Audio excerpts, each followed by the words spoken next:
It occurred to me today, the one thing that all the Christians that I've ever met, including my former self as a Christian, seems to be universal. All Christians have this just deep embedded sense of guilt. Hi, my name's Timmy Gibson, former fundamental evangelical Bible thumping, tongue talking, Holy Ghost rolling pastor. Did that for 30 years. Spent 48 years as an evangelical Christian. And this is just, it's like a pandemic.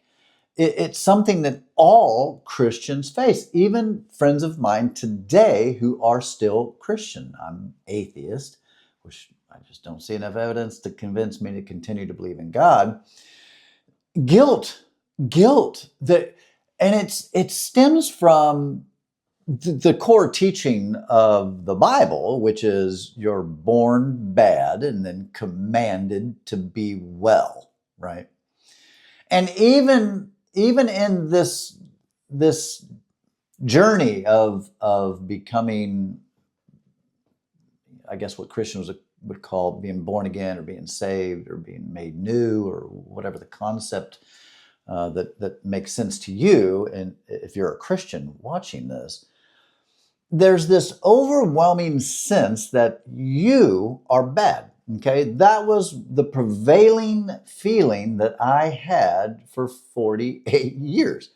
I was bad, even when I was a pastor, even after reading my Bible every day, tithing, praying, helping people, going on missions trips, leading people to Jesus, all of that. There was still this overwhelming sense of guilt. Now you say, Timmy, well, what did you do and how was you living? When I say guilt, not justified guilt, like you hurt someone really bad or you stole from someone, or like that would produce guilt in anyone, right? It was this overwhelming sense of guilt for not being good because you're born bad. And even in the theological perspective of at least the evangelical Christian faith that I came out of, even if you're to get saved, invite Jesus into your heart and do all the things that this Jesus or God wants you to do, right? Even then, even if you're faithful and you're honest, and you're still bad. Because even when you get saved, it's only Jesus. Again, I don't believe any of this bullshit. I'm just saying this is what we used to believe, what I used to believe. And if you believe something different, cuss and discuss. I'm curious how you see it. But we used to believe in the evangelical Christian church. Even when you accept Jesus as your Lord and Savior and you are, consecrating yourself to Him and you're doing everything you can to live according to His standard and all that, we would always teach. This was part of what we would teach. You can never reach, your righteousness was as filthy rags, the Bible teaches. So even if you were to be good, you were never good enough to deserve heaven. In other words, we would teach you couldn't earn your salvation. You couldn't be saved by your works. You were saved by faith in Jesus. So your good works were completely null and void. Do you get this? So there's this overwhelming sense of guilt the entire time, knowing that you never measure up. You never can measure up. You can't be good enough. And that's what's so just completely immoral and backwards and upside down and goofy about the Christian faith. The ticket to heaven is through faith in Christ. Like, that's the ticket to heaven, not your good works. That's how and why they would say, like, if you're a good, kind, caring, loving, faithful Hindu, you're going to hell. You're a good, kind, caring Buddhist, never hurt a flea. you're going to hell. Why? Because you haven't put your faith in Jesus. You've not accepted Christ. That's just completely immoral and not right. That's just nuts, really, when you think about it. And it hurts people because they walk around with this sense of guilt that is not, it's not from God. It's not it's not like we used to teach when you would do something bad, the Holy Spirit would, scratch at you. The Holy Spirit would be like, you shouldn't be doing that, right? To try to get you, back on track. But you were never on track in and of yourself. It was the faith in Jesus. So in other words, when this angry God is on Judgment Day, is looking at you, you get a pass, you get to come to heaven because of Jesus in you. Not because you're good, but because Jesus was good. Jesus was apparently perfect. He wasn't, but that's what the Bible teaches. Right? Again, in the evangelical church, Jesus was perfect. He was 100% God and 100% man. And together he stood in the gap between God and man to the bridge. Okay, made up folklore, just made up mythology out of men's heads. Okay, it's goofy. So the guilt never goes away. I remember this when I was a Christian. I see this now. I still have friends who are evangelical Christians who believe in heaven and hell, believe in the rapture, they believe in all that stuff. And they're good, they're good people. They're good friends of mine. I love them. I respect them. We typically don't ever talk about religion when we're around each other, unless it could come up, in a casual conversation, then we might. They all carry guilt. They all carry guilt. All of them. They all carry guilt. Every one of, I don't know a Christian alive today. Now, I don't know all the Christians, clearly. Again, cousin discuss down below if you see this different. I don't personally know a Christian who doesn't have some sense of guilt. And I think it stems from a lot of things.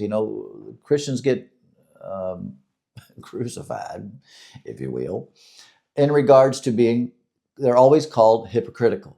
Hypocritical. Christians are hypocritical. Well, of course they are. Right? Of course they are. Again, I don't know a Christian around that who doesn't believe lying is wrong, yet they lie. They believe masturbation is wrong, yet they masturbate. They believe premarital sex is wrong, they're having premarital sex. I don't know a single Christian who doesn't have an enormous amount of guilt in them all the time. Now, I can only tell you my experience. When I left the Christian faith and began my deconstruction process, and once I got stable in my deconstruction and began the reconstruction, and of course now as an atheist, I don't have the guilt anymore. I just don't. I don't carry that deep sense of I'm bad. I'm not good enough. I don't measure up. I'm not enough. I can.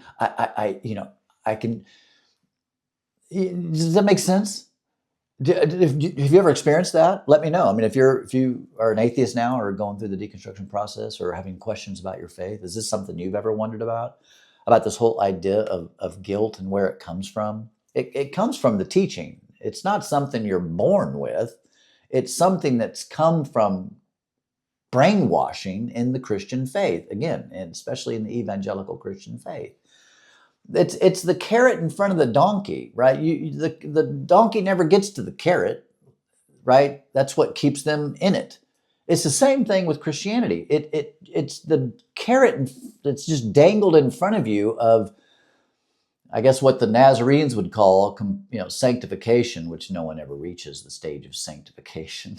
If you're raised in Nazareth, talk about that. You never reach that stage of whatever, nirvana or whatever they call it in the spiritual world too. Like enlightenment. You never reach enlightenment. Now, people will attribute enlightenment to you after the fact, right? After you're dead, then they're like, he was enlightened. Was he though? Like, really? Was he? Was she? Was she really enlightened? Huh. Okay. Even people like Mother Teresa, in her book, I forget the title of it. It might have just been called Mother Teresa or something. I don't even know what the book was called. But she talked about dark nights of the soul and the struggle.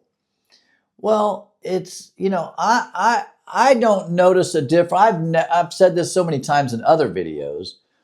There's no difference I mean, maybe there's some differences, but overall, how Christians live and how non-religious people live, or really how Christians live and how all other people on the planet live, is essentially the same, right? It's not like all religious people are always doing good, being good, and happy and full of all the stuff, right? Like, again, that would be a sign. That would be some evidence. If we could look and man, the Christians just really seem to just be living a full, wonderful life, and very rarely, if ever, does tragedy strike, and their marriages always last, and they're just that's just not the case. I know more miserable Christians.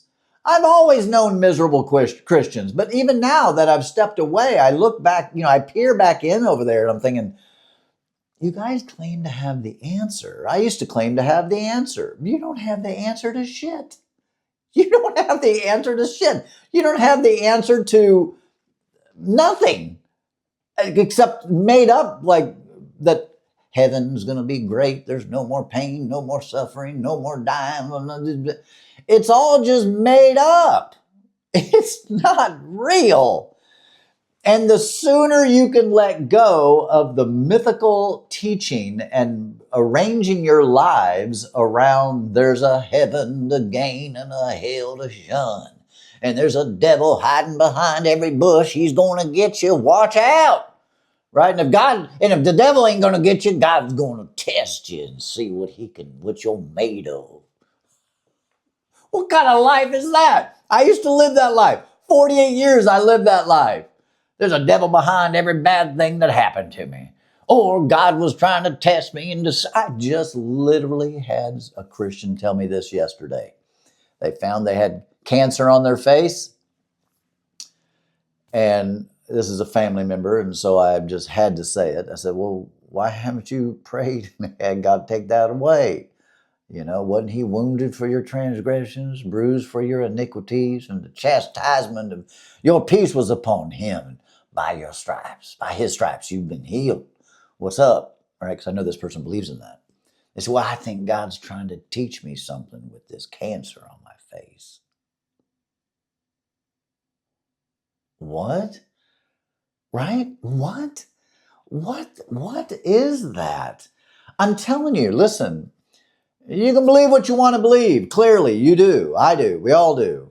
But man, when you believe some squirrely stuff that isn't true, it's tormenting. It produces guilt and shame and fuckery and a bunch of things. And as someone who once was a Christian, okay, despite what some moron Christians sometimes say, he wasn't really a Christian. Just shut the fuck up. You don't know what you're talking about. Just seriously, just go suck your thumb. Okay, I was a real Christian, okay? And now I'm a real atheist, okay? And I am happier today. I don't have the constant deep down sense of guilt. I don't live with shame. And I believe in morality. What? How's that possible? I believe in being a good person. But you don't need no God to be a good person. Cuss and discuss down below. Like, share, subscribe, do all the stuff. It really helps the channel. Share this video if you could. It'd mean a lot. I do have a Facebook group if you'd like to join it. It's only for those who are atheist, agnostic, or going through the deconstruction process. It's called Timmy's Deconstruction Community. It's in Facebook. It's a Facebook group. You got to ask to join. Answer the questions too, people. So, yeah, we can cuss and discuss further in the Facebook group. I think we've up over 900 people in there, almost 1,000 from all around the world. It's pretty cool. I do have a Patreon. If you'd like to support me, that'd be great. Yeah, good talking to you. Peace, everybody.